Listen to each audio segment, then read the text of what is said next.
Cada ano que passa traz consigo um novo tempo. Como um vento, o tempo leva e traz vida, e com ela se alternam diferentes momentos. É por isso que precisamos de pausas, para dar espaço ao silêncio e nele consolidar o que aprendemos e podemos escutar dos mais sábios e benevolentes.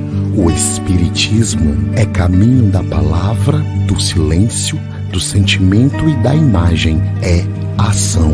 Como um canal de prática de amor e difusão de conhecimento, a FEB TV existe para transmitir os postulados do Espiritismo e oferecer roteiros que permitam avançar nesta trilha que é a vida.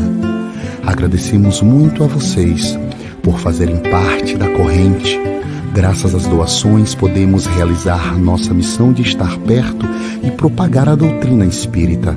Vamos seguir juntos, plantando e colhendo a paz. Seja você também um investidor do bem. Colabore com a FEB TV. Juntos podemos mais. febtv.com.br.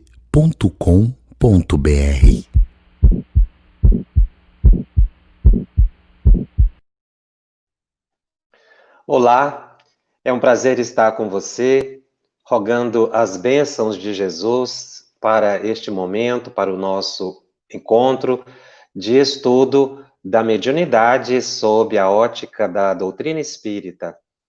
E para tratar de um tema bastante importante em questão de mediunidade, que é a mediunidade como meio de transformação do ser. Quando nós refletimos sobre a mediunidade como elemento que nos conduz a uma transformação, imediatamente nos veio à imagem uma entrevista dada pelo médium Chico Xavier, quando fizeram a ele uma pergunta bastante interessante, uma pergunta simples, resposta inesperada, que nos leva a pensar de forma mais abrangente a questão da mediunidade. O entrevistador perguntou a Chico Xavier: você diria que a mediunidade é uma janela voltada para o céu? E Chico respondeu: se me fosse possível definir a mediunidade, de minha parte eu diria que ela se parece com uma janela voltada para a vida. A resposta é surpreendente porque ele pediu uma definição de mediunidade, observando a mediunidade como um ambiente, uma janela, não é? Uma fenda em que se pudesse perceber o mundo espiritual, que o entrevistador utiliza a palavra céu, ou seja, o plano extrafísico. Mas a resposta de Chico é instigante, porque ele nos leva a pensar além da própria percepção de plano material, de plano espiritual ou de dimensão. Ele diz que a mediunidade é uma janela voltada para a vida. Com isso, ele descortina um aspecto novo, inusitado, em relação à questão da mediunidade. Porque, quando falamos em mediunidade, nós pensamos, obviamente, em fenômeno mediúnico. Lembramos de médiums que têm a capacidade de produzir fenômenos pela psicografia, pela psicofonia, ou mesmo uma evidência, uma intuição mais clara. E isso, essa percepção de que médium está ligado a fenômeno, cria uma certa dicotomia, porque a maioria da população não é dotada dessa possibilidade de produzir fenômeno. Então, o indivíduo não se classifica, não se identifica como médium. Então, muitos não estudam a mediunidade, porque dizem que o estudo da mediunidade deve ser feito por aqueles que têm a mediunidade ostensiva e nem mesmo se interessam em trabalhar na mediunidade, porque não se vê em médiuns. Nós podemos ir além e dizer mesmo que existem pessoas que frequentam reunião mediúnica e não se consideram médiuns. Nós vamos ver, por exemplo, aquele grupo chamado médiuns de apoio ou médiuns de sustentação das reuniões mediúnicas, que frequentam assiduamente, oram, assistem às manifestações, se emocionam, mas muitos dizem, eu não sei qual é o meu papel na reunião mediúnica, eu não sou médium. Outro grupo de pessoas que frequentam também a reunião mediúnica de centros espíritas, reuniões sérias, reuniões produtivas, e que também, com dificuldade, se classificam como médiuns, são chamados médiuns esclarecedores, comumente chamados de dialogadores, ou até, há pouco tempo atrás, os doutrinadores. Os doutrinadores, os dirigentes de reunião mediúnica, poucos são aqueles que se consideram médiuns, porque fazem a ligação da palavra mediunidade com o fenômeno e com a produção do fenômeno e com aquelas pessoas, não é, que têm o sentido mediúnico de forma mais ostensiva, mais claro. E é aí que está o engano. Porque quando Chico Xavier diz que a mediunidade, ela é como que uma janela voltada para a vida, Chico, por inspiração de Emmanuel, obviamente, evidencia que a mediunidade é um patrimônio inerente à criatura humana, compõe a estrutura psíquica do indivíduo e que lhe permite perceber a realidade da vida. E quando nós falamos de vida na dimensão espírita, nós estamos considerando o espírito imortal, aquele que tem uma vida contínua, que entra no corpo, sai do corpo, mas continua vivo. E que esse sentido, ou faculdade mediúnica, como coloca Allan Kardec, nos permite uma melhor compreensão da nossa existência. Vida, portanto. Eu sou o que sou e só posso ter uma compreensão da minha totalidade numa dimensão holística se eu observar para além do corpo físico. Mas não somente imaginar a existência além do corpo físico. Ter uma experiência pessoal com essa percepção do mundo extrafísico. Foi o que disse Allan Kardec em O Evangelho segundo o Espiritismo. O médium, ele, por si só, ao entrar em contato com os espíritos, perceber a dimensão espiritual, ele adquire uma convicção interior que não depende de terceiros. Porque no Espiritismo não existem ritos sacramentais. No Espiritismo não existe nenhum segredo oculto. A mediunidade não está colocada na mão de privilegiados ou de iniciados, pessoas que deteriam um conhecimento superior. E o médium, na visão espírita, não é uma pessoa especial. São pessoas comuns. Diferente de outros segmentos teológicos, em que o conhecimento, o saber maior da vida espiritual estaria na mão dos iniciados, dos monges, dos clérigos, daqueles que teriam maiores informações para perceber a realidade espiritual. No Espiritismo não é assim. a mediunidade nos coloca diante de uma realidade. Mas muitas pessoas indagam, eu não percebo. Na verdade, nós percebemos. A questão é que nós não percebemos que percebemos. Por isso a resposta de Chico é surpreendente quando ele diz que a mediunidade é uma janela para a vida e que está à disposição de todas as pessoas. Basta que eu comece a prestar atenção na quantidade de fenômenos que me cercam e que eu não percebo.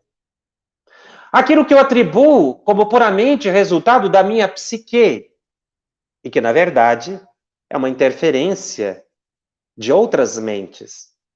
Foi o que levou os espíritos a dizerem a Allan Kardec que eles, os espíritos, nos dirigem e que muitas vezes, a maioria das vezes, são eles que estão adiante de nós, nos acotovelando, nos impulsionando, estimulando desejos e tendências, sem que nós percebamos. Mas nós não percebemos muito, porque não temos o hábito de prestar atenção na própria emoção e na própria psique, na própria mente. Então, embora a nossa mente esteja continuamente bombardeada por pensamentos estranhos aos nossos, nós acreditamos que tudo advém da nossa mente. Então, nós precisamos dilatar a expressão mediunidade.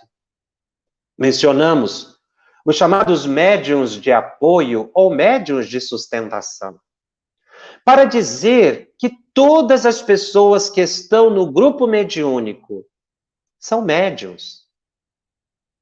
Os médiuns de apoio, os médiuns de sustentação, são elementos essenciais ao funcionamento da reunião mediúnica espírita, porque eles liberam fluido ectoplasmático, que permite o funcionamento de aparelhos que estão presentes no ambiente, na dimensão espiritual, que captam pensamentos, esses aparelhos, dos desencarnados que estão se manifestando. Esses aparelhos, ao registrar o pensamento, o subconsciente desses espíritos sofredores, permite que os benfeitores espirituais, através da intuição, digam ao médium esclarecedor, ou doutrinador, ou dialogador, como conduzir aquele atendimento. Então, o grupo mediúnico é uma orquestra harmoniosa, em que todos estão interligados. O médium psicofônico, quando está em transe, ele está sendo sustentado pelos demais médiuns. Ele não trabalha sozinho. Que estão doando fluido ectoplasmático. Por isso devem estar em oração, não prestando atenção propriamente no que o espírito está falando com curiosidade, para que eles possam, em concentração profunda, permitir que os fluidos se exteriorizem. Esses fluidos ectoplasmáticos se materializam no mundo espiritual e não na dimensão material. Muitos nem percebem essa doação fluídica, daí dizerem: o que eu estou fazendo na reunião mediúnica? Qual é o meu papel na sessão? O papel do médium de sustentação e de apoio é essencial à manutenção do tônus vibratório dos fluidos ambientes que permitem o próprio transe, sustentam a psique do médium em transe. Mas eles não estão isolados, eles estão conectados com o dirigente espiritual, que em utilizando os fluidos ectoplasmáticos liberados por eles, vão fazer com que os aparelhos funcionem. E intuitivamente vão conduzir o esclarecedor, médium esclarecedor, que é a expressão utilizada por André Luiz e que o movimento espírita vem aos poucos assimilando, para entender que o papel dele é mediúnico também, e ele trabalha a mediunidade intuitiva. Estão todos conectados. Veja que o médium esclarecedor, ele faz uma dupla conexão com o dirigente da sessão, o dirigente espiritual, o mentor, o encarregado daquela reunião, mas também se conecta com os aparelhos. Muitos dizem que durante o esclarecimento de uma entidade, surgem imagens em seu pensamento que, acolhidas, dão a direção para o atendimento que está sendo feito. Então, o grupo é uma unidade. Mas, e quando esses indivíduos saem da reunião mediúnica? Deixaram de ser médios? Será que são médios apenas 2 ou 3 horas na semana? Não. Vão continuar com o sentido mediúnico ativo. Então, o médium psicofônico, o médium esclarecedor, o médium de apoio, todos eles continuarão médiums durante os dias que se seguem à sessão mediúnica com as antenas ligadas. Mas isso não é uma condição apenas dos que frequentam a sessão mediúnica. Essa é uma realidade de todas as pessoas. Do evangelizador da infância, daquele que atende as pessoas que chegam na casa espírita, o presidente do centro espírita. Mas esse sentido também existe em todos os frequentadores dos centros espíritas. Quando eles chegam na reunião na reunião pública para assistirem às palestras, estão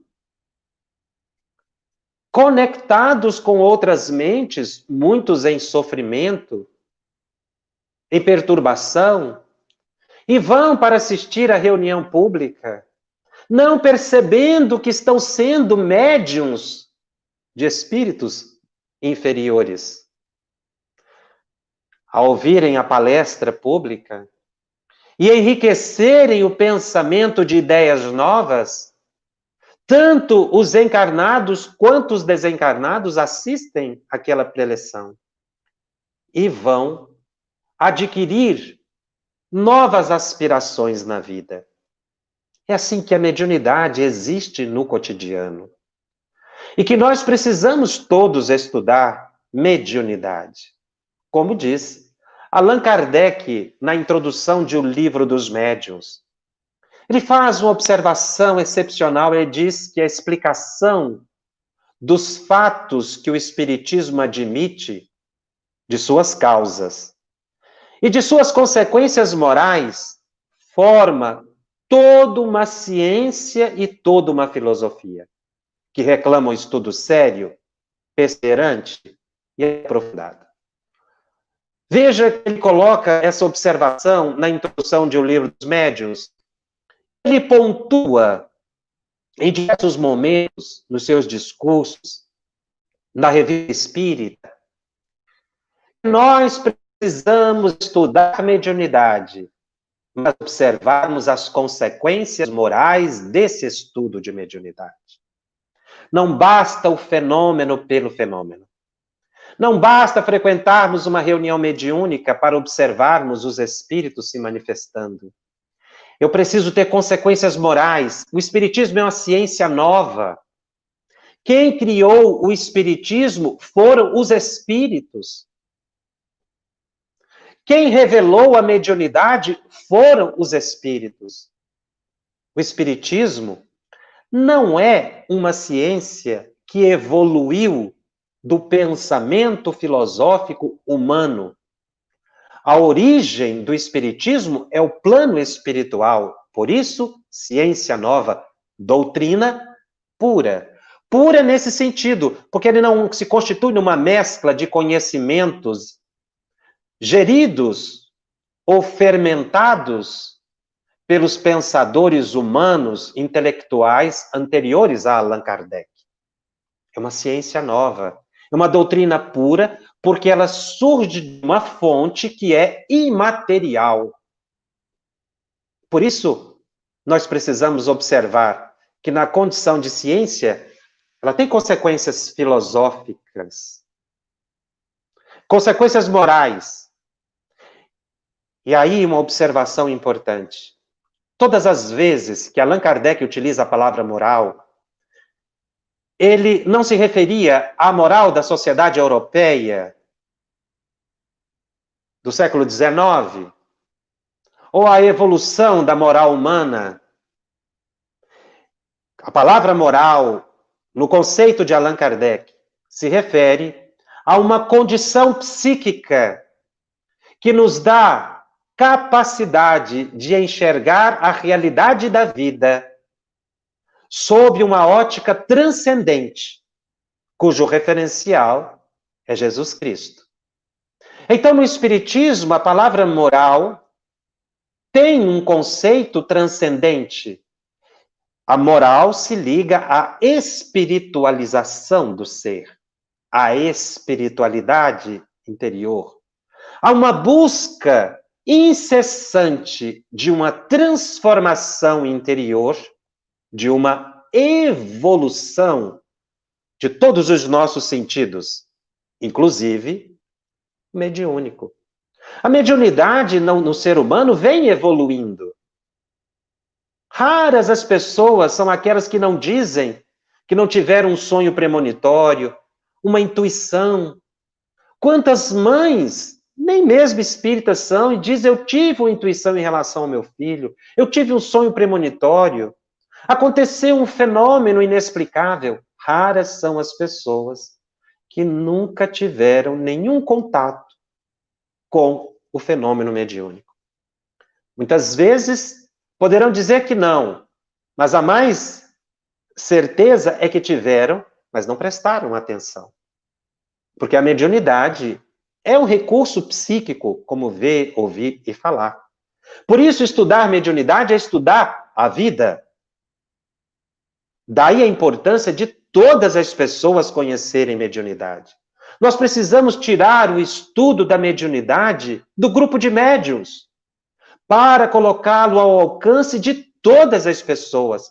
Porque estudar mediunidade é estudar a mente humana, é abreviar a própria evolução do ser. Nós estamos evoluindo o sentido mediúnico, querendo ou não. E nessa evolução, nós estamos nos deparando com o mundo espiritual. Ocorre que nesse contexto de evolução da percepção mediúnica, como nós estamos num planeta inferior, somos espíritos inferiores, a maioria de nós não pode se classificar como espírito já sublimado.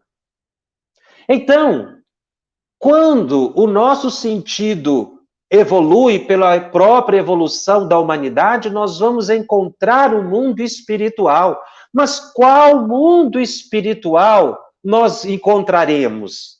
O mundo espiritual inferior, que é aquele que está no nosso nível de possibilidade de percepção. Por isso surgem as obsessões. Por isso a nossa mente se perturba. Mas quando eu estudo a mediunidade, que eu busco a elevação do meu sentido mediúnico pela oração, pela transformação moral, a endomoral e não a exomoral, então eu consigo alcançar níveis psíquicos mais elevados, a faixa de saber dos espíritos superiores.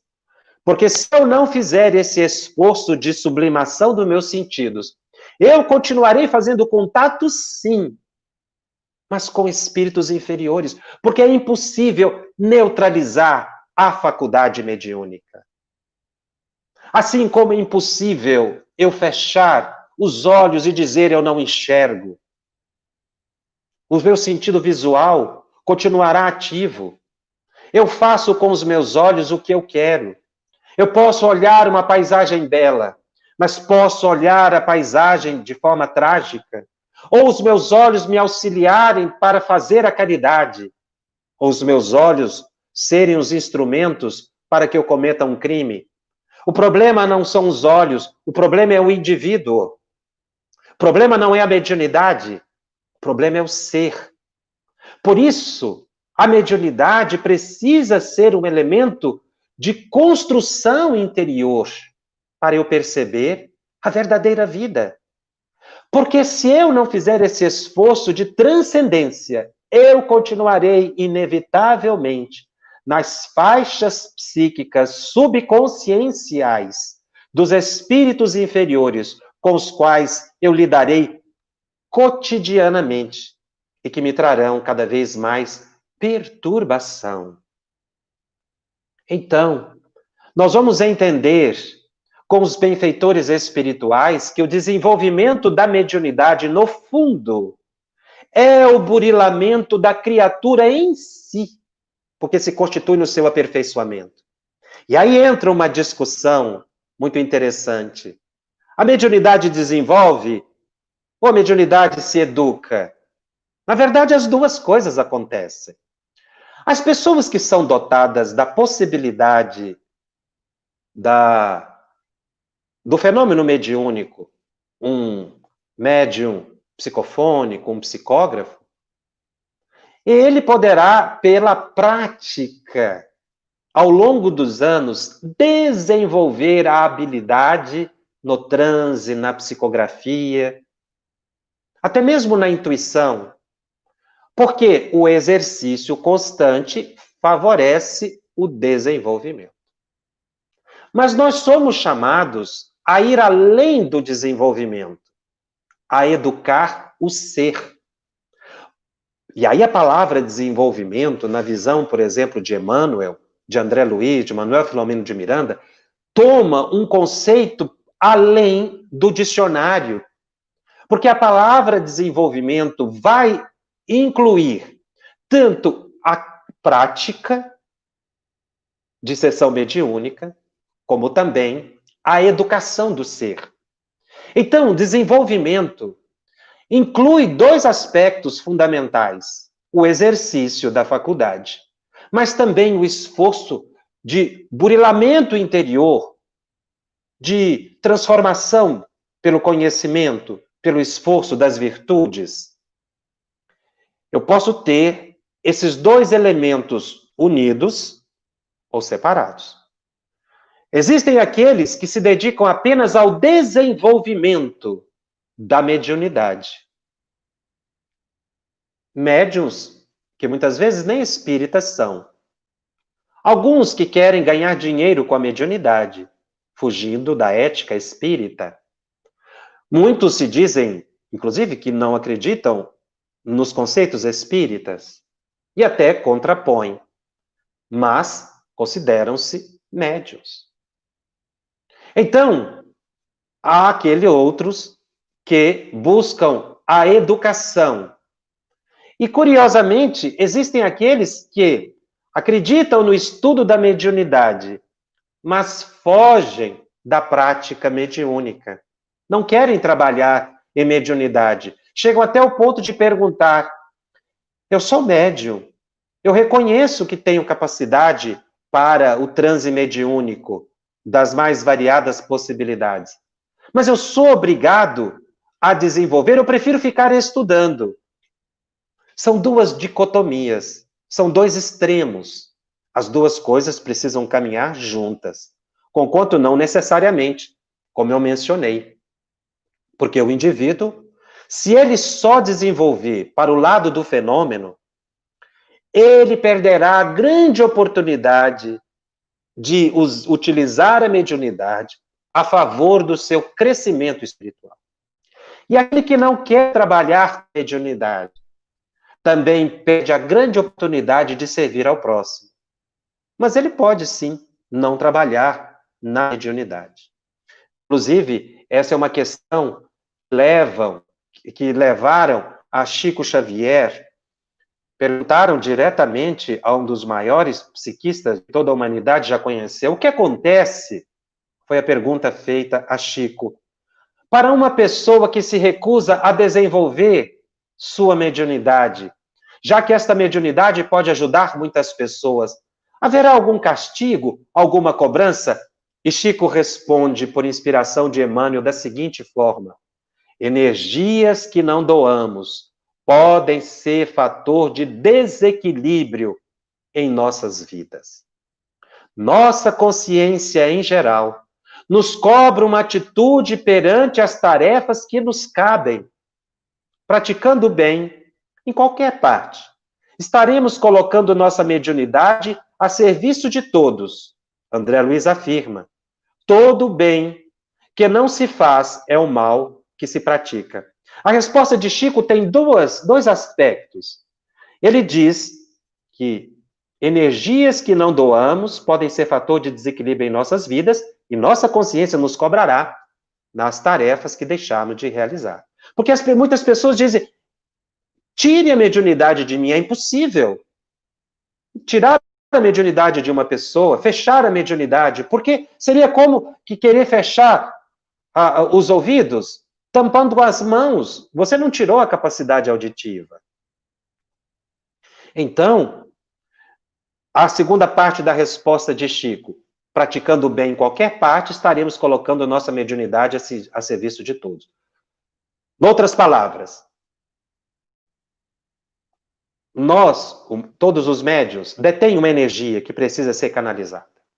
Ele poderá não trabalhar em reunião mediúnica, mas ele deverá praticar o bem, porque praticando o bem, ele exercita a mediunidade em qualquer ambiente, em qualquer lugar. Mas veja, uma coisa está ligada à outra. Se o indivíduo não deseja frequentar uma reunião mediúnica, não deseja desenvolver a mediunidade, ele tem o livre-arbítrio para isso. Mas ele terá em contrapartida que trabalhar e fazer todo o bem possível para se manter em equilíbrio. Porque senão ele se desequilibra. Porque muitas pessoas não querem trabalhar na mediunidade, não é por medo dos espíritos, não é porque não estudam, é porque não querem a responsabilidade, a renúncia, a disciplina, o compromisso. Porque querem a vida fácil. Porque acreditam que assim, desligados de responsabilidades, poderão viver a vida como deseja. E nos desejos mais inconfessáveis. Esse é o engano. Eu posso não ir para a tarefa mediúnica, mas eu tenho que manter a mente equilibrada. Porque a mediunidade está na mente. Então, se eu for para os desvarios da invigilância, eu vou me perturbar. Porque a faculdade é minha. As minhas antenas continuarão ligadas. Mas muitas pessoas não podem, em determinada época da vida, não têm condições de assumir a tarefa, isso é compreensível. Mas elas deverão se ater ao trabalho no bem, ao estudo, à prece, à meditação, que são, noutras palavras, um modo de exercício da mediunidade, consequentemente, desenvolvimento mediúnico. Porque o Espiritismo não obriga ninguém a nada. O Espiritismo nos conscientiza. Ele não nos impõe. Ele não nos leva a um constrangimento. Eu tenho a liberdade. Eu fui preparado no mundo espiritual para ser médium. Dizem, ou devem saber aqueles que possuem essas faculdades. O indivíduo foi preparado. Ele vai exercitar, ele vai cumprir o compromisso, se desejar. Mas ele precisa, sob pena de desvio e desequilíbrio sério, manter a mente vigilante. Porque mediunidade é sintonia. Não podemos nos esquecer nunca disso. Por isso eu posso trabalhar em outras formas, em outras fontes. Mas cuidado para que a consciência não nos cobre. Esta é a questão que Chico Xavier coloca, a da consciência. Por que eu não estou querendo trabalhar se eu detenho as possibilidades? Essa é uma resposta individual, que deve, na reflexão, cada médium responder a si mesmo com honestidade, para saber a quanta será a sua consciência por ter se desviado da tarefa. É por isso que tanto o médium que é ostensivo, quanto aquele que não tem a mediunidade ostensiva, ambos devem observar que, embora tendo ou não a faculdade chamada produtiva, efetiva, a mediunidade será sempre sintonia e nos acompanhará onde nós estivermos. O ideal é que o médium ostensivo trabalhe, mas a responsabilidade é dele. Desde que ele paute a existência no equilíbrio, ele poderá se exonerar. Mas cuidado com a consciência, foi o que diz Chico Xavier, porque é uma energia que precisa ser circular para que seja saudável. Lembrando, então, da atenção com os próprios pensamentos, para que a gente, cada um de nós, possa ter uma sintonia bastante elevada. Então, nós não podemos esquecer que quando nós estudamos a questão da sintonia, nós estamos estudando a mente, o jeito de pensar, o jeito de refletir. O Espírito Emmanuel, no livro Pensamento e Vida, no capítulo 2, que é um livro extremamente importante, na sua introdução, Emmanuel explica a origem do livro Pensamento e Vida. Ele diz que o livro Pensamento e Vida é, no plano físico, uma cópia de um curso que todas as pessoas fazem antes de reencarnar. Então, é um curso pré-reencarnatório. São lições. Quando nós abrimos o sumário, entendida a explicação do Espírito Emmanuel, autor do livro, nós vamos ver que os temas escolhidos por Emmanuel, segundo ele, não foram temas que ele selecionou, mas ele trouxe essa cartilha, esse manual do mundo espiritual. Então foram espíritos elevados que organizaram esse curso. Quando você os observa, são os temas do cotidiano. E no capítulo 2, ele estuda a mente. Daí a importância desse capítulo para os médiuns, ou, lato sensu, para todas as pessoas. E ao estudar a mente, o Espírito Emmanuel cria uma imagem, ele é muito hábil na criação de metáforas, de imagens, para facilitar a nossa compreensão. Então ele diz, ali buscando a melhor compreensão da mente, que a nossa mente pode ser comparada a um grande escritório, com vários departamentos de serviço. E ele pontua, basicamente, o desejo, a inteligência, a imaginação, a memória e a vontade. Então ele pontua que nós temos na mente 5 departamentos. O departamento do desejo, que seria responsável pelos propósitos e aspirações superiores.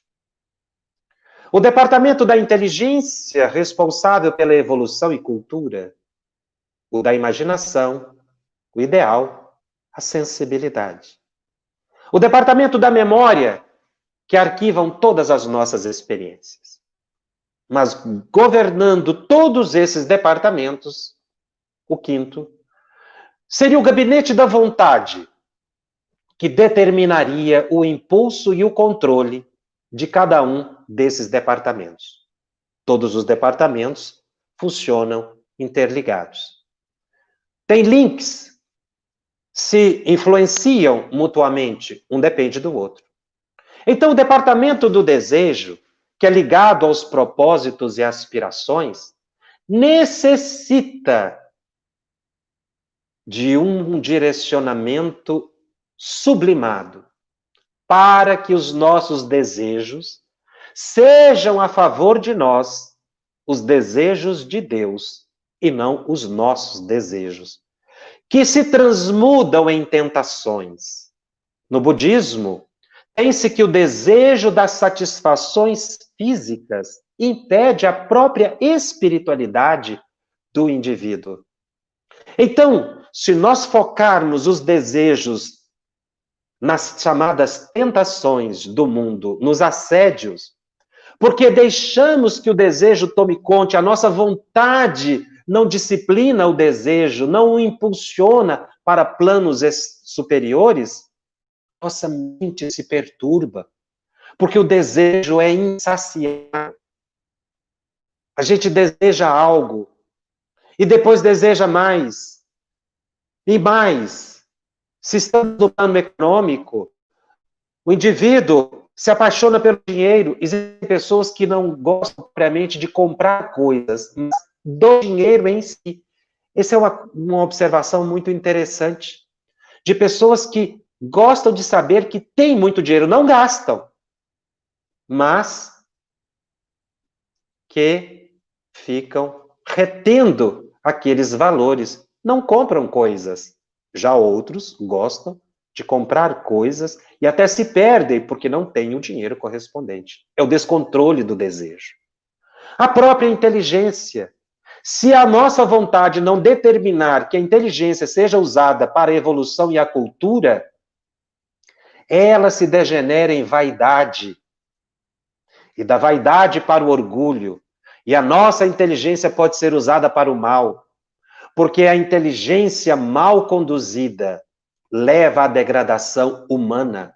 Quantas pessoas extremamente inteligentes, líderes de comunidades, a utilizam para a destruição de massas, de uma família, de uma comunidade. Todo aquele que detém inteligência detém poder e deve utilizar a inteligência sob o comando da vontade para impulsos sublimados. A imaginação também é um cuidado que todo médium deve ter. Porque estudantes dos fluidos que somos, nós sabemos que a imaginação não é algo insubstancial. A nossa imaginação não é algo virtual, é algo real. Tem substância, tem vida, se materializa em torno de nós. Primeiramente, a nossa imaginação se projeta em nossa aura, para depois se exteriorizar. E conforme nós imaginamos, nós vamos criando em torno de nós uma atmosfera sublimada ou negativa. Se imaginamos o sensualismo, vamos criar ambientes desse teor e atrair espíritos sensuais, que vão estimular cada vez mais o nosso desejo e o descontrole da nossa vontade vai degringolar para o fracasso moral do indivíduo. E aí quem sofre é a memória. Porque a memória, registrando todos esses episódios, mais tarde devolverá em forma de hábitos, de condicionamentos, de impulsos que o indivíduo desconhece e que ficam arquivados, mas que não ficam totalmente esquecidos. A memória os devolve em forma de hábitos, de tendências, de desejos, pela interligação da nossa psique. Por isso a nossa vontade precisa determinar o controle da nossa mente. Veja que o médium, então, tem graves responsabilidades com a percepção do próprio desenvolvimento da psique. Cuidar do desejo. Como eu estou desejando na minha existência? Eu estou buscando os meus desejos ou os desejos de que Deus determina para a minha existência? Como eu estou utilizando a inteligência?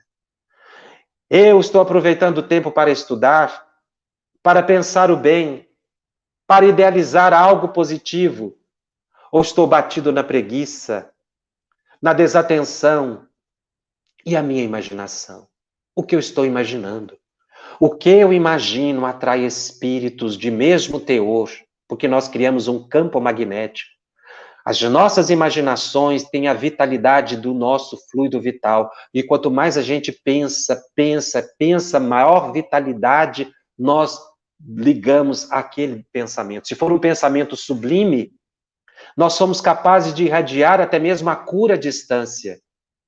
Mas se é o mal, se é a vingança, se é a imaginação inconfessável, eu atrairei tudo aquilo que eu estou imaginando. Quem pede, recebe. Quem procura, acha. Então eu preciso ir colocando em minha memória elementos que possam de futuro representar pontes de elevação para o meu interior. Porque hoje eu sofro as inconsequências do ontem. E amanhã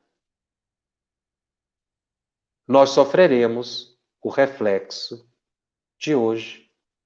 Se eu desejo um futuro de paz e equilíbrio, eu preciso construir agora. E o médium tem, como todas as pessoas, esses potenciais, os ostensivos bastante ampliados, porque foram assim preparados no mundo espiritual. As demais pessoas estão também promovendo, brilhando, aperfeiçoando todos esses departamentos mencionados por Emmanuel no livro Pensamento e Vida. Então veja bem, o cuidado que nós precisamos ter, porque o médium, ele tem uma sensibilidade maior a assuntos, a pessoas, a ambientes.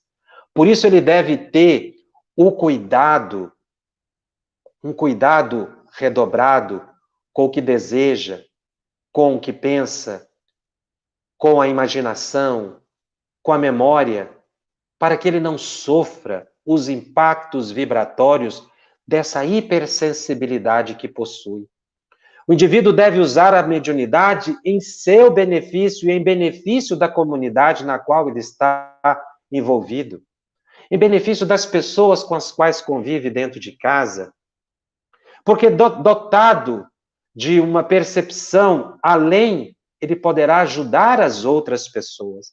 Não é ficar dando orientação todos os dias, não é ficar mediunizado o tempo todo, mas nós podemos canalizar, como disse Chico Xavier, a mediunidade no cotidiano, fazendo bem para as pessoas, ouvindo aquele que precisa, o bom conselho, ajudar naquilo que nós pudermos. Esse exercício mediúnico no dia a dia. E que estaremos auxiliados pelos benfeitores espirituais. Cada passo no bem que nós dermos nos fortalecerá para passos ainda maiores e nos darão créditos espirituais para que nós possamos realizar muito mais em benefício nosso e da comunidade. Nós ainda não aprendemos a lidar com o sentido mediúnico. A humanidade, quando evoluir o suficiente para compreender e reconhecer esse sentido com maior clareza, dará um grande salto na evolução. Aqueles que já puderem fazer isso, pelo estudo, pelo trabalho na mediunidade, pelo trabalho do bem, muito farão em benefício próprio e em benefício daqueles que o cercam, melhorando, equilibrando suas relações sociais, a família, o trabalho, as suas manifestações, lembrando que a sua mente é dotada de grande sensibilidade e que as suas emoções precisam dessa disciplina para que ele possa manter-se em plena harmonia. Uma prece que se faz, um pensamento que se emite, uma mentalização ou radiação que se possa fazer em benefício do outro, mesmo à distância, nesses tempos de isolamento social, isso é prática mediúnica. Isso é desenvolvimento. O indivíduo, na medida em que começa a analisar esses departamentos que Emmanuel menciona, departamento do desejo, da memória, da imaginação, e fazer com que ele sublime, ele está desenvolvendo no dia a dia a mediunidade. E quando chegar na reunião mediúnica, ele estará muito mais habilitado. Nós vemos agora nesse tempo de isolamento social, quantas pessoas estão estudando mais. Se pudermos, depois que terminar esse período de pandemia, fazermos uma avaliação nas reuniões mediúnicas, como temos visto muitos médiuns ávidos a voltar ao trabalho, hipersensíveis, estudando, eu acredito que a qualidade da reunião mediúnica será muito maior, porque aprenderam o valor da frequência e da assiduidade, tanto que aquela reunião mediúnica faz bem para as pessoas. Então, darão um valor muito maior à prática mediúnica, que agora estão sendo cerceados nesse momento, não é, de enfermidade global. Então, nós vemos que esse período, embora seja de sofrimento e de dor, para todos nós, ele é um momento de aprendizado, em que a gente aprende a valorizar os momentos do cotidiano, do dia a dia, para os trabalhadores espíritas, a casa espírita. Quantas pessoas estão desejando transmitir o passe? Quantas pessoas estão desejando receber o passe? Então vamos aproveitar agora para irmos nos preparando, estudando, usando a nossa mediunidade no outro viés, para que quando pudermos retornar, nós estejamos prontos para a tarefa. Nós vamos ficando por aqui, sabemos que tem algumas perguntas que nos foram direcionadas e nós vamos aproveitar esses minutos finais para respondermos. A seguinte pergunta da Ioná Ramos. Como proceder com membros do grupo de apoio que apresentam nitidamente manifestações de caráter mediúnico, mas insistem em não desenvolvê-la? Bom, é uma opção que ele faz, de ficar como médium de apoio. É preciso conversar com essa pessoa para saber por que ela não quer se dedicar à tarefa. Conhecemos pessoas que não conseguem se entregar ao transe mediúnico por medo, porque pensam que ao entrar em transe perderão totalmente o controle. Essa desconfiança é fruto da falta, ou é consequência da falta, não é, de estudo.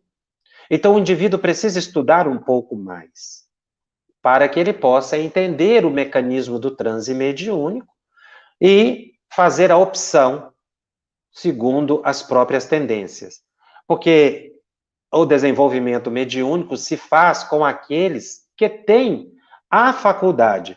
Uma pessoa que não detenha a faculdade da psicografia, por mais que tente, ele não vai desenvolver psicografia, porque a faculdade, ela é ampliada, essa possibilidade de contato psíquico é ampliado antes da reencarnação. Então, existem pessoas que não têm essa possibilidade, porque não tiveram esse compromisso. Poderão desenvolver outras mediunidades, como, por exemplo, a intuição, que é uma faculdade extremamente estável e que todos nós podemos desenvolver pelo estudo, pela meditação, pela oração, pela prática do bem. Isso tudo desenvolve a intuição.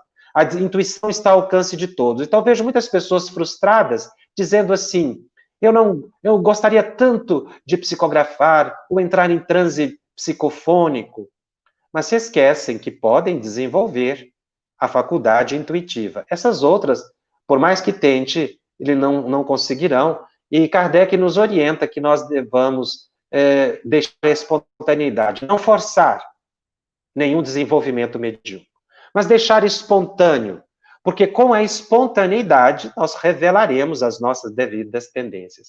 Então, como proceder com membros do grupo de apoio? Bom, se ele já está no grupo de apoio, nós já vemos isso como um ponto muito positivo, porque ele está canalizando a sua mediunidade nesse sentido, é uma opção que ele faz. Mais tarde, quando ele estudar mais, ele estiver sentindo mais segurança no grupo e nos estudos, ele verá que poderá desempenhar outro papel na reunião mediúnica. Mas que bom que ele já está ali, já é um passo que foi dado, que ele venceu. Então, ele deve ser orientado a ir desenvolvendo a capacidade intuitiva no cotidiano, como nós mencionamos, e saber que ele está ali e deverá permanecer em concentração, porque ele estará doando fluido ectoplasmático, cujo ectoplasma se materializará, como dissemos, na dimensão espiritual. A Sueli Souza nos pergunta: pode um médium de sustentação trabalhar em reuniões mediúnicas em mais de uma instituição? O espírito André Luiz, no livro Desobsessão, aconselha que nós fixemos em apenas um grupo mediúnico. Isso não é uma questão de misticismo ou de proibição ilógica. Isso tem uma lógica. Porque eu fico vinculado a todos aqueles espíritos que vão se manifestar na sessão mediúnica. Então, o psicofônico, vai entrar em contato mais direto com o sofredor, que terá o atendimento na sessão mediúnica. Mas todo o grupo fica envolvido naquele atendimento. Nós já tivemos relatos de médiuns de apoio que dizem que na noite anterior sonharam com a sessão mediúnica. Médiuns esclarecedores, dirigentes também, disseram que durante o dia sentiram a presença das entidades, embora não seriam eles aqueles que dariam a passividade. Então, todo o grupo mediúnico fica envolvido no atendimento. Não devemos ter essa ansiedade na quantidade de reuniões em que se possa participar. Importante é nós participarmos com qualidade e não em quantidade. Nós sabemos que o médium de apoio, ele tem maior facilidade do que o psicofônico para participar em mais de uma reunião mediúnica, como o próprio médium esclarecedor também. Ele não sofre tanto o impacto quanto o psicofônico. Mas o ideal é que ele se fixe, porque ele está sob o comando de entidades muito superiores. No outro grupo, ele também estaria direcionado por entidades muito superiores. Mas quando ele faz a opção, ele demonstra disciplina, ele demonstra responsabilidade e comprometimento com aquele grupo. Obviamente que o dirigente do outro grupo, o dirigente espiritual, o acolherá, mas verificará que, se ele se fixar num grupo, ele poderá ter uma maior utilidade, porque ele não dividirá suas forças em grupos diferentes. A Eliane Souza nos cumprimenta e faz uma pergunta muito importante. Como conduzir a mediunidade em criança? A primeira coisa que nós devemos considerar: todas as crianças são médiuns. Então, a partir desse pressuposto de que todas as crianças são médiuns, elas são extremamente sensíveis ao ambiente espiritual em que ela está morando. André Luiz menciona que as crianças são médiuns dos pais, dos seus responsáveis e até mesmo dos professores, porque elas, na sua ingenuidade, são facilmente conduzidas, são facilmente induzidas. Todo contato psíquico mediúnico dá-se por indução. O que é isso? Uma mente induz outra a fazer algo.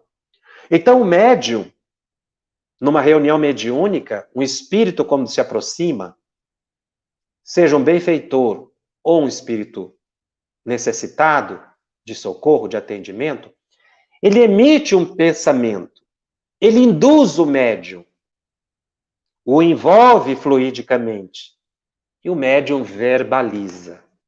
Sinteticamente, o transe é assim, uma indução psíquica. Só que o adulto, ele é capaz de discernir o que é conveniente do que é inconveniente. Então, o espírito pode me induzir a falar algo e eu não falo, porque eu tenho uma disciplina interior, eu tenho uma ética, eu tenho valores. O espírito poderá desejar que eu quebre uma cadeira na sala, mas eu não vou fazer isso, porque eu tenho disciplina, eu sei o valor do objeto, eu não vou estragar as coisas dos outros. Então, eu me contenho. Mas a criança não é assim. Ela não tem esse discernimento. Esse discernimento vai surgir na adolescência, na juventude. E dependendo da maturidade espiritual dessa criança. Ela poderá, no futuro, ficar, inclusive, em posição diversa daquela que foi criada. Mas se essa criança ela foi induzida na infância por uma educação deficitária, ausente, com violência, envolvida em ambientes de abusos materiais de toda a ordem, ela crescerá reproduzindo essas atitudes. Como disse, ela poderá expressar o seu interior, sua evolução, porque ela pode ter recebido orientações deficitárias na infância e na adolescência exibir um caráter mais maduro do que a família. Mas a maioria das crianças não é assim.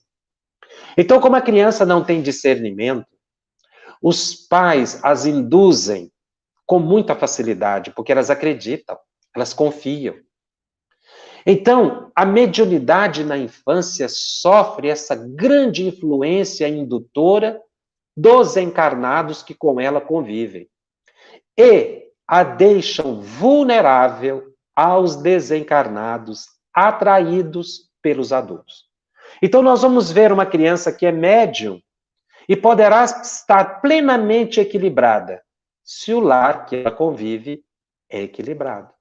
Se as pessoas oram, se tem disciplina, se cuidam da moralidade, se observam o que a criança faz, os sites que acessa, se acompanha na escola, se dialoga com ela. Tudo isso é fator de equilíbrio da mediunidade da criança. Algo muito importante, aprender a ouvir a criança, porque ela vai revelar o que ela está vendo, os sonhos. Quantas crianças não chegam para os seus responsáveis e dizem: eu queria te contar um sonho, eu sonhei com tal coisa, e os adultos nem prestam atenção. E são, às vezes, sonhos de revelação, lembranças de vivências no mundo espiritual, a não ser quando a criança choca com uma revelação, não é?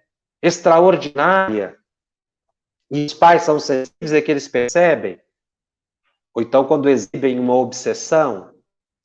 Mas essas manifestações mediúnicas contínuas da criança existem mais do que nós imaginamos. Nós precisamos pautar a educação da criança considerando que elas são médiuns. Estão reproduzindo o que nós estamos ensinando por palavras ou atos e reproduzindo o pensamento de espíritos, porque elas não têm o discernimento, são facilmente induzidas. Então eu preciso prestar atenção nas crianças. Eu preciso olhar as crianças com outro olhar. Ela está percebendo o mundo espiritual. Continuamente. Não diferencia.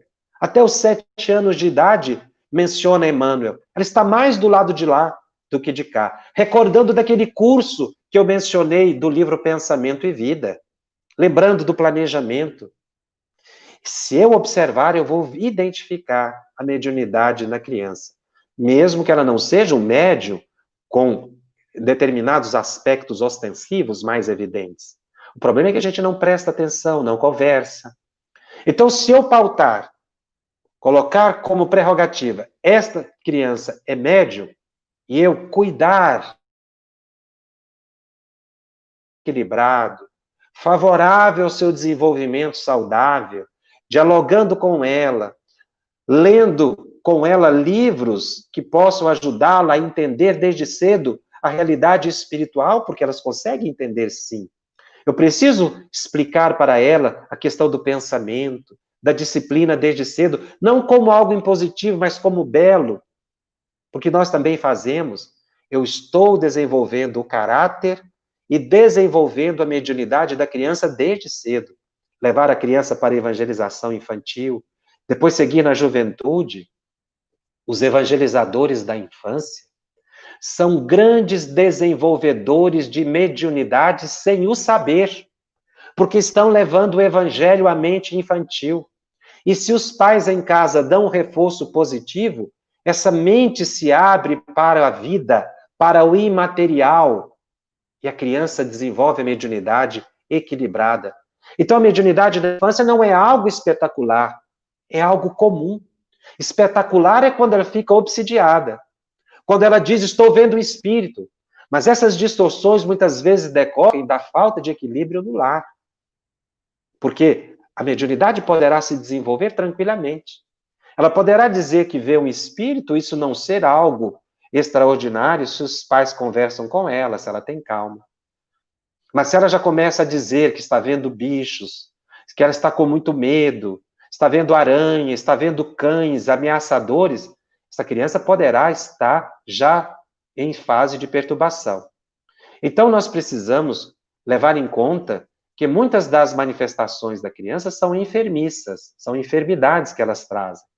Por isso, quando a criança exiba qualquer transtorno que nós possamos considerar mediunidade, vamos buscar um apoio médico, vamos buscar o apoio psicológico, porque definir mediunidade seria como que um diferencial. Se não for problema de enfermidade, se não for problema psíquico, psiquiátrico, psicológico, então nós devemos considerar o fato como mediunidade. Mas, se nós tivermos um ambiente equilibrado, nós vamos perceber com muita clareza, considerando que todas as crianças são médios e esses elementos de estudo e de equilíbrio no lar devem ser mantidos.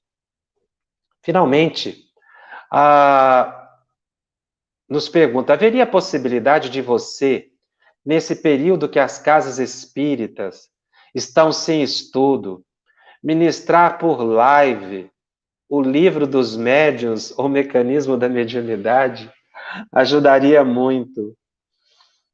Eu não sei se aí eu já poderia, os nossos amigos que estão nos coordenando, antecipar essa resposta do projeto que nós estamos já em desenvolvimento, fazer uma divulgação. Eu perguntaria aí para o Kleber, para o pessoal que está na coordenação das nossas atividades, porque realmente está em planejamento nós fazermos o estudo do Livro dos Médiuns aqui pela FEB TV. Então, segundo as orientações que nós recebemos, não é? Nós devemos começar o estudo sequencial do Livro dos Médiuns na primeira terça-feira de outubro. Já fica aí o convite, então, para você, para participar conosco do estudo sequencial de O Livro dos Médiuns. As lives aqui, na terça, das 18h30 às 19h30, a partir da primeira terça-feira de outubro, estudando o Livro dos Médiuns. Então, fica você convidado a participar. Fica você convidado a participar conosco do estudo sequencial provocado aqui pela nossa Florisbela Rocha, médium intuitiva. Captou aí o nosso segredo, né? O nosso planejamento, digamos assim, o que estávamos já em organização. Então, quero agradecer a vocês e fica o convite para participarem conosco a partir da primeira terça-feira do mês de outubro, o estudo sequencial de O Livro dos Médiuns, intitulado Estudando o Livro dos Médiuns. Nós vamos começar da introdução do livro e vamos caminhando passo a passo até o último capítulo de O Livro dos Médiuns, lives nesse formato. Um tempo de estudo, um tempo de debate. Eu te aguardo, então, na primeira terça-feira de outubro, às 18h30, aqui pela FEB TV, estudando o Livro dos Médiuns. Um grande abraço a todos e até lá.